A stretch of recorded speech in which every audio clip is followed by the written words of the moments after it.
কিয়ামতের দিন আসমান জমিন কিছুই ধ্বংস হবে না। কারণ কিয়ামতের দিন মানে ধ্বংসের দিন নয়, কিয়ামতের দিন মানে অন্য কিছু।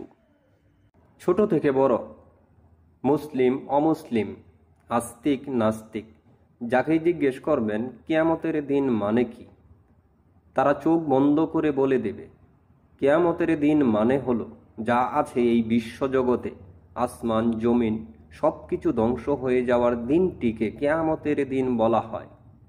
এক কথায় ধ্বংসের দিন। কিয়ামত হলো আরবি শব্দ যার অর্থ উঠে দাঁড়ানো বা মহাবিচার দিবস। ইসলামী বিশ্বাস অনুসারে কিয়ামত হলো এমন এক দিন যখন ইসরাফিল আলাইহি ওয়াসাল্লাম সিংগায় ফুৎকার দিবেন এবং সমগ্র বিশ্ব ধ্বংস হবে।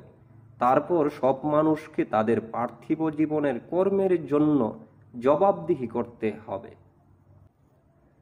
এটি পরকাল তথ্যের একটি মৌলিক ধারণা, যেখানে পুনরুত্থান ও বিচারের মাধ্যমে মানুষকে তাদের কৃতকর্মের ফল ভোগ করতে হবে। কিয়ামত শব্দের অর্থ আসলেই কি তাই? এখানে খেয়াল করে দেখুন, এখানে তিনটি বিষয়, তিনটি স্থান, তিনটি সময় এবং তিনটি শব্দ রয়েছে। সবকিছু ধ্বংস, পুনরুত্থান, বিচার কার্য, আর এই তিনটি আরবি শব্দ যার আলাদা আলাদা অর্থ রয়েছে। কিয়ামত শব্দটি এসেছে কায়াম থেকে। কায়াম হলো মূল আর ক্রিয়ামূল হলো কিয়ামত। কিয়ামত শব্দটি এসেছে কায়াম থেকে।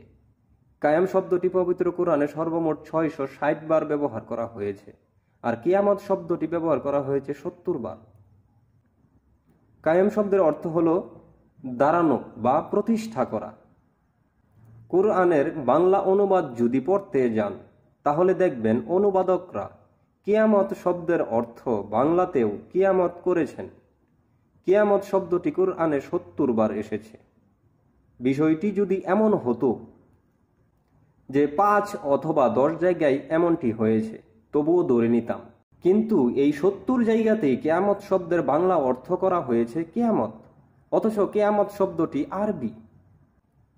আরবি শব্দের অর্থ যদি আরবিতেই করা হয় তাহলে কিভাবে বুঝবে কিয়ামত শব্দের অর্থ কি? আসলে কিয়ামত শব্দের অর্থ কি তা এখন বোঝার চেষ্টা করব কুরআন থেকে। এখন আমি কুরআন থেকে কিছু আয়াত তুলে ধরব, তাহলে সবাই বুঝতে পারবেন কিয়ামত আসলে কি।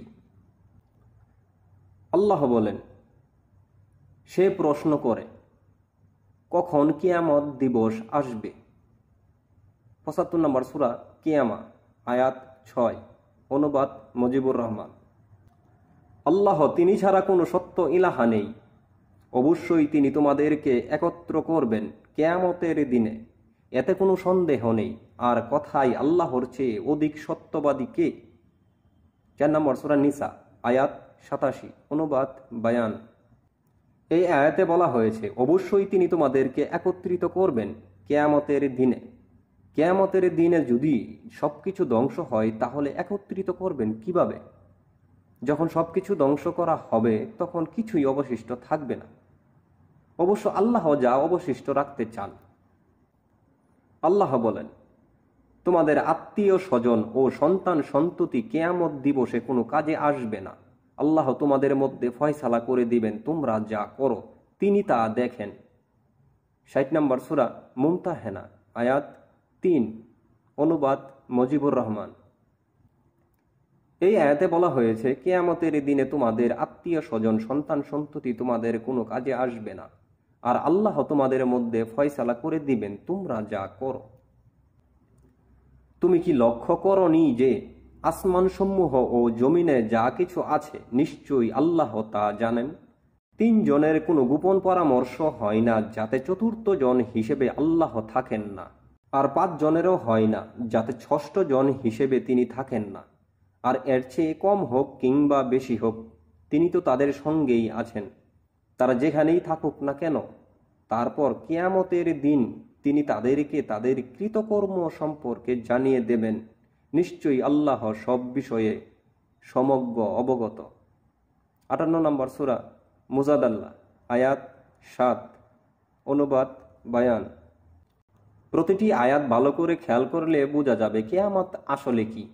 আল্লাহ সুবহানাহু ওয়া তাআলা কিয়ামতের দিন তাদেরকে তাদের কৃতকর্ম সম্পর্কে জানিয়ে দেবেন। বলো, আল্লাহই তোমাদের জীবন দেন, তারপর তোমাদের মৃত্যু ঘটান, তারপর তিনি তোমাদেরকে কিয়ামতের দিনে একত্র করবেন, যাতে কোনো সন্দেহ নেই, কিন্তু অধিকাংশ লোকই জানে না। 45 নম্বর সূরা জাসিয়া আয়াত 26, অনুবাদ বায়ান। আর আমি তাদেরকে দিনের যাবতীয় বিষয়ে সুস্পষ্ট প্রমাণাদি দিয়েছিলাম। তাদের কাছে জ্ঞান আসার পরও কেবল পারস্পরিক হিংসা বিদ্বেষ বশত তারা মতবিরোধ করেছিল। তারা যে সব বিষয়ে মতবিরোধ করত, তোমার রব কিয়ামতের দিনে সেই সব বিষয়ে মীমাংসা করে দেবেন। 45 নম্বর সূরা জাসিয়া আয়াত 17, অনুবাদ বায়ান। তুমি তাদেরকে আরো দেখবে যে তাদেরকে অপমান অবনত অবস্থায় জাহান্নামে উপস্থিত করা হচ্ছে। তারা আর চোখে তাকাচ্ছে, আর কিয়ামতের দিন মুমিনগণ বলবে, তারাই তো ক্ষতিগ্রস্ত যারা নিজেদের ও পরিবার পরিজনের ক্ষতি সাধন করেছে। সাবধান, জালিমরাই থাকবে স্থায়ী আযাবে। 42 নম্বর সূরা আশুরা আয়াত 44, অনুবাদ বায়ান। এই আয়াতগুলো থেকে কি বুঝতে পারলেন? কিয়ামতের দিন মানে কি সবকিছু ধ্বংস হয়ে যাওয়ার দিন, নাকি অন্য কিছু? কিয়ামত শব্দটি কুরআনের 70 জায়গায় ব্যবহার করা হয়েছে। সবগুলো আয়াত তুলে ধরা সম্ভব নয়। আমি কয়েকটি আয়াত তুলে ধরেছি। আমি কুরআন পড়ে যতটুকু বুঝতে পেরেছি ততটুকুই প্রকাশ করেছি। পরবর্তীতে যারা চিন্তাশীল ব্যক্তি তারা চিন্তা ভাবনা করে দেখবে। আমি যা বলছি তাই সঠিক, আমি কিন্তু তা বলছি না, আমারও ভুল হতে পারে। কিয়ামত শব্দটি দিয়ে বোঝানো হয়েছে ফয়সালার দিন, বিচারের দিন। দুনিয়ার জীবনে কে কি করছে তা কিয়ামতের দিন ফয়সালা করা হবে, হিসেব বুঝিয়ে দেওয়া হবে এবং প্রত্যেকের কর্ম অনুযায়ী কর্মফল দেওয়া হবে। আর কর্মফল অনুযায়ী তাদেরকে তাদের গন্তব্যস্থানে পৌঁছে দেওয়া হবে। এক কথায় কিয়ামত মানে বিচার দিবস, ফয়সালার দিন, সবকিছু ধ্বংসের দিন নয়। প্রশ্ন থাকতে পারে, যেদিন সবকিছু ধ্বংস হবে সেটি কোন দিন? যেদিন সবকিছু ধ্বংস করা হবে সেদিন সম্পর্কে আল্লাহ সুবহানাহু ওয়া তাআলা কুরআনে অন্য আরেকটি শব্দ ব্যবহার করেছেন, আর সেই শব্দটি পবিত্র কুরআনে 43টি আয়াতে এসেছে। যেদিন সবকিছু ধ্বংস হবে সেই শব্দটি নিয়ে অন্য আরেকটি ভিডিওতে আলোচনা করব ইনশাআল্লাহ। এই পর্যন্তই। সকলের প্রতি আল্লাহর রহমত ও শান্তি বর্ষিত হোক।